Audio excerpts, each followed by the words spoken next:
Puede que pienses que el mercado está saturado de móviles y que en todas las gamas hay mucha pelea, pero deberías saber que siempre pueden aparecer marcas para dar juego. Una de esas marcas es Vivo, que tras algún tímido intento, en 2021 desembarcó en Occidente de forma oficial y su último lanzamiento, el V23, tiene cosas muy interesantes.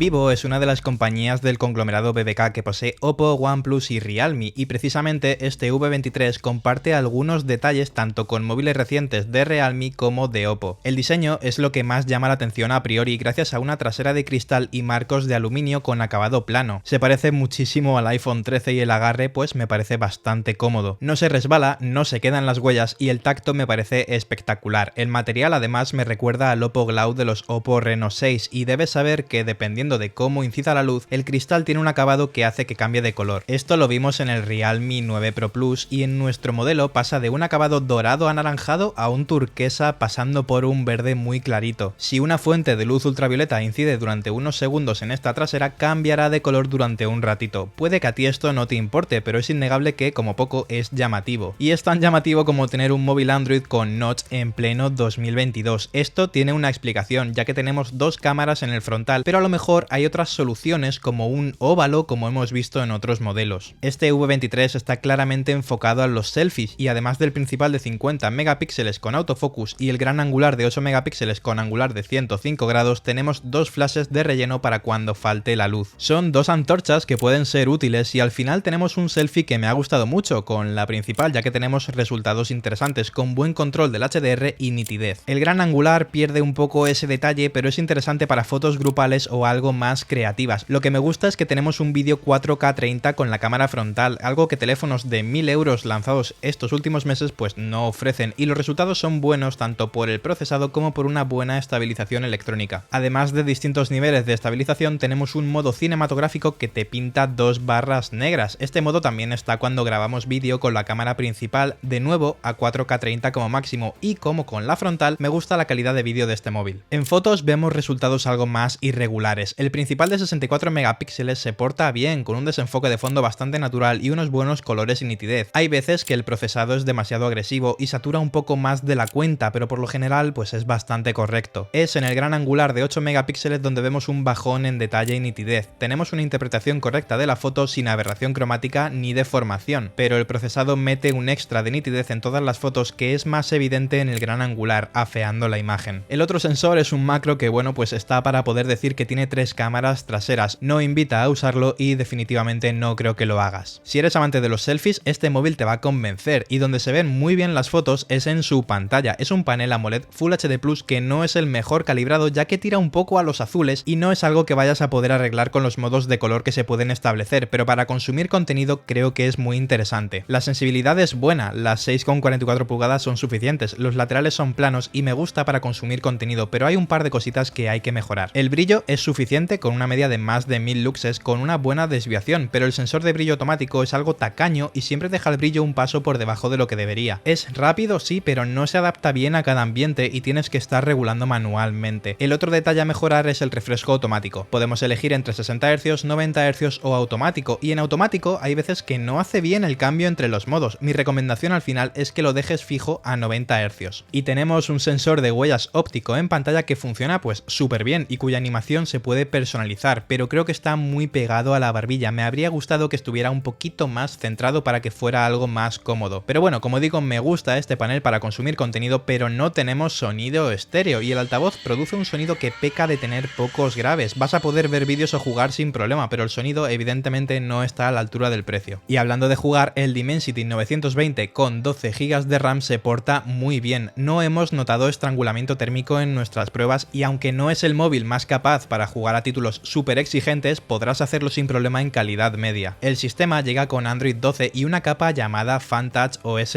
12, que no tiene el nombre más comercial, pero que al final es una mezcla entre ColorOS de Oppo y algo más extraño con una barra de herramientas que no me gusta mucho, pero bueno, al final esto es muy subjetivo. Tenemos Discover, todos los servicios de Google, la capacidad de restaurar copias desde Google Drive, conexión con Chromebook, y vaya que si nunca habías escuchado hablar de Vivo, que sepas que llega como esperas en un móvil Android en Occidente. Quizá veo excesivo que tenga 12 GB de RAM y habría optado por versiones de 6 y 8 GB para abaratar un poco el precio, pero teniendo en cuenta que no tenemos expansión por SD, pues la verdad es que sí que agradezco que haya 256 GB de almacenamiento. Ah, ojo, no tenemos certificación IP, pero la bandeja de la Dual SIM tiene cierta protección contra el agua. Y si has visto las especificaciones, seguramente te estés preguntando qué tal los 4200 mAh de batería. Lo cierto es que bastante bien en mis pruebas, porque con mi uso he logrado entre 5 horas y media y 6 horas 40 minutos de pantalla. Los días en los que se quedó más corto fueron en los que jugué a Genshin Impact, pero un usuario que no sea muy jugón va a llegar sin problema al final del día. En la caja viene una funda transparente y un cargador de 44 vatios que carga el terminal en 60 minutos exactos, al menos en nuestras pruebas. Y al final tenemos un móvil que destaca por diseño y materiales, así como por su cámara principal de selfies y por el equilibrio en el resto de apartados. Hay puntos que mejorar aquí y allá, pero si apuestas por él creo que vas a tener una buena pantalla, una pantalla más que correcta y un muy buen rendimiento, buena autonomía, carga rápida y fotos con la principal más que decentes. El problema, pues el mismo que el de los móviles Oppo, Motorola o Samsung, y es el precio. Creo que es un pelín elevado, ya que por esos 500 euros que cuesta vas a poder encontrar alternativas muy interesantes en el mercado, pero también pienso que Vivo ofrece un buen móvil de gama media con un selfie muy potente y unos materiales que están un escalón por encima de su gama. Al final creo que es un buen nuevo jugador para el mercado occidental y tengo muchas ganas de ver su gama alta por aquí.